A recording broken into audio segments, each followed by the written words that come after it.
Backgrounds, right. That's the one that'll kill you in render time because the shadows and stuff, right? Background is the one thing where you can really bake the shadows in, and like you got a building, you got a tree, it's casting a shadow, paint that shadow on the ground.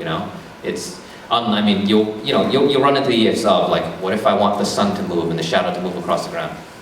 Tough.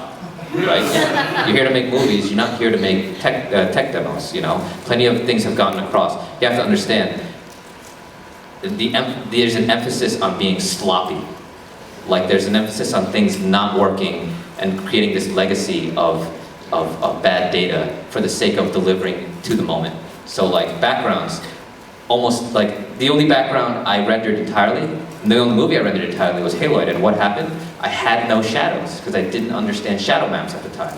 And if I were to do that again, I would build a background with big shadows, and probably only because Master Chief is built from bump maps, I would probably render him only. Yeah, backgrounds are tough. I spent a lot of time building sets, honestly. Yes? Do you use Poser or do you use something else? I do use a combination of Maya and Poser, but because I want, it obviously has to work in the scene. The background is imported into Poser, and it has to follow the camera movement and such. So like the background is made in Maya, maybe partly made in Poser. And it's a various set of things. I could have bought it, I could have made it. It could just be a plate with the background painted on it. Honestly, I built a lot of sky domes with cities painted onto them. Like at the end of Dead Fantasy 5, I don't have it on me, but Dead Fantasy 5, you saw this big city. It was a picture. That's all it was. Yeah, I mean, you cheat when you can. I mean, think about real movies. You go watch Terminator, the Field of Skulls.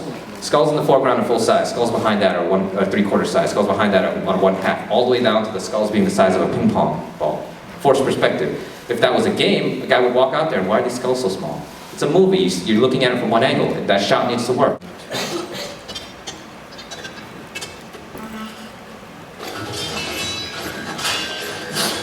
So here I'm playing both parts. And keeping in mind the collisions together, I look at the clip and I'm like, what context needs to get made? And the motions there happen naturally, and the choreography happened on its own. Yes.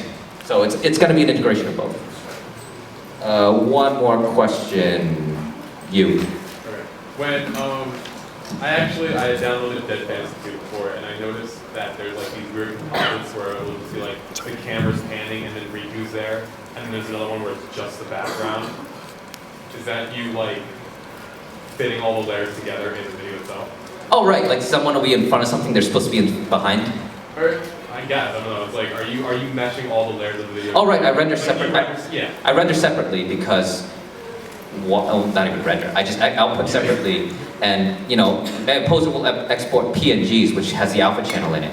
So like, if you go to one of my compositions, it's like background, character, and they're either in front or behind something. And a lot of times I make mistakes you might have seen, or leave something there, like a waveform or a deformer. But yeah, it's done in pieces. That's one of the reasons I can get this done is I don't render it all at once.